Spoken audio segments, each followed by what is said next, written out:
நம்மளோட யூடியூப் சேனலை மறக்காமல் சப்ஸ்கிரைப் பண்ணுங்கள். பக்கத்துலேயே இருக்க பெல் ஐக்கானையும் கிளிக் பண்ணுங்கள். என் லைஃப்பில் என்னோட ஏசப்பா. இன்றைக்கி நம்ம அந்தோணியார் பொங்கல் இந்த விஷயத்தை பற்றி பார்க்க போகிறோம். அந்தோணியார் பொங்கல் அப்படின்றது புனித வனத்து அந்தோணியாருக்காக தான் நம்ம பழைய காலத்துலேருந்து பொங்கல் செஞ்சு ஜனவரி மாதம் 17ஆம் தேதி ரொம்ப சிறப்பாக கொண்டாடிட்டு வரோம். ஆனால் அது நாளடைவில் நம்மளோட கோடி அற்புதர் அந்தோணியாருக்காகவும் அவரோட கோயில்களையும் பொங்கல் செஞ்சு நம்ம எல்லாரும் கொண்டாடுறோம். இந்த பொங்கல் இப்போது 2 அந்தோணியாருக்காகவும் நம்ம கொண்டாடிட்டு இருக்கோம்.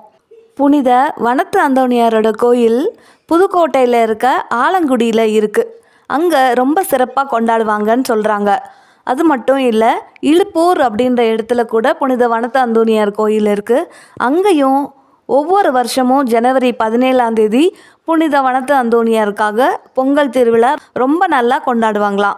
வாங்க வனத்து அந்தோணியாரை பற்றி சில விஷயங்கள் நம்ம தெரிஞ்சுக்கலாம்.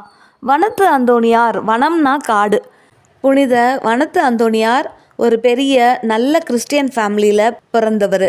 இவர் ரொம்ப பெரிய பணக்காரர். இவர் 20 வயசு இருக்கும்போது உனக்கு உள்ளதெல்லாம் விற்று ஏழைகளுக்கு கொடு அப்படின்னு ஏசப்பா அந்த செல்வந்தரை பார்த்து சொன்ன அந்த வார்த்தை இவர் மனசில் ஒரு தாக்கத்தை உண்டு பண்ணுது. அந்த தாக்கத்தால் தான் இவர் தன்னோட சொத்தை எல்லாம் விற்று ஏழைங்களுக்கு கொடுத்துட்டு ரொம்ப சிம்பிளான ஒரு லைஃப் வாழ ஆரம்பிப்பார்.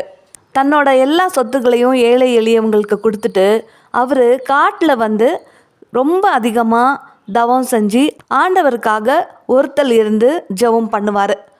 அப்போது அது மாதிரி ஜெபம் பண்ணும்போது சாத்தான் அவருக்கு ரொம்ப அதிகமாகவே அவருக்கு தொல்லை கொடுத்துட்டே இருப்பான். ஒரு நாள் அந்தோணியார் மேலே ரொம்ப கோபம் வந்து அந்தோணியாரை மேலேயும் கீழேயும் தூக்கி போட்டானா. கீழே உருட்டி அவரை பயங்கரமாக காயப்படுத்தி ரொம்ப அடின்னு அடித்து போட்டான். அதாவது ஒரு மனுஷன் இன்னொரு மனுஷனை அடித்து காயப்படுத்தினா எவ்வளவு கோரமாக இருக்குமோ அந்த அளவுக்கு அவரை ரொம்ப அடித்து நொறுக்கி தூக்கி வீசிடுவானா. அந்த வழியாக அந்தோணியாரோட ஃப்ரெண்டு வருவார். இவர் ரொம்ப காயத்தோடு இருக்கிறத பார்த்து, பேச்சு மூச்சு இல்லாமல் இருக்கிறத பார்த்து இவரை தூக்கிட்டு போய் ஒரு மருத்துவ விடுதியில் சேர்த்து இவருக்கு ட்ரீட்மெண்ட் கொடுப்பாரு.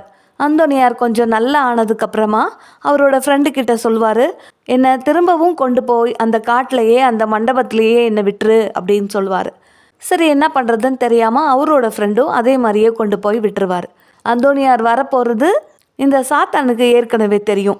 அவன் என்ன செய்வான் அவரை பயமுறுத்துறதுக்காக அப்படின்னா, காட்டில் இருக்க ரொம்ப பயங்கரமான மிருகங்கள், சிங்கம், புலி, ஓநாய், இன்னும் அருவருப்பான பாம்பு, இந்த மாதிரி சின்ன சின்ன பூச்சிகள் நிறைய கொண்டு வந்து அந்த இடத்துல அவன் வச்சுருப்பானா. இவர் பார்த்து பயந்து ஓடிடணும் அப்படின்றதுக்காக நிறைய மிருகங்களை கொண்டு வந்து வச்சுருப்பான்.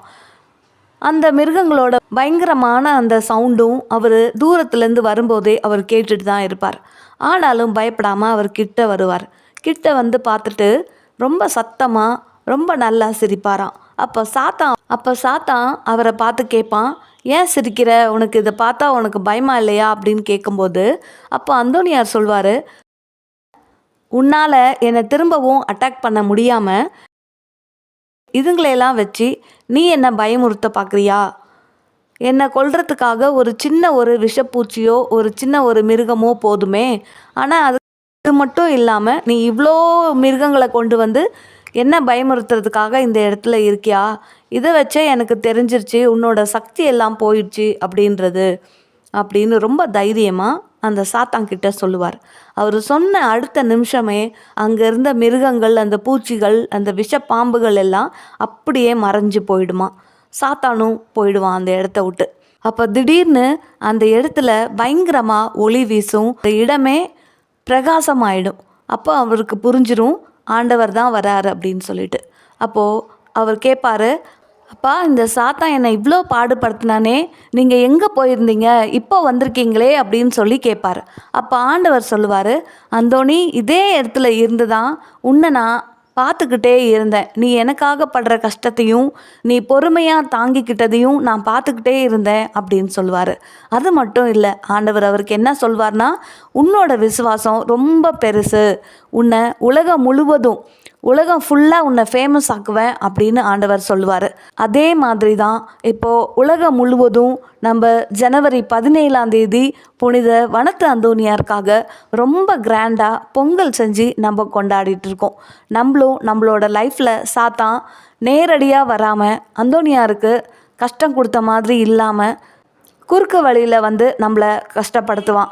ஆனால் ஒவ்வொரு தடவை நம்மளுக்கு கஷ்டம் வரும்போதும் இது சாத்தானால தான் வருதுன்றதை நம்ம புரிஞ்சுக்கிட்டு அந்தோனியார் மாதிரி ஆண்டவரோட பிள்ளைங்களா பக்தியோடு நம்ம இருந்தோம் அப்படின்னா எல்லா கஷ்டத்தையும் ஆண்டவர் பக்கத்துலேருந்து பொறுமையோடு பார்த்துட்டே இருக்கிறவர் நம்மளுக்கு உதவி செய்வார். இந்த நம்ம புனித வனத்து அந்தோனியாரை பற்றி அவரோட லைஃப் ஹிஸ்ட்ரியை நம்ம அடுத்த வீடியோவில் பார்க்கலாம்.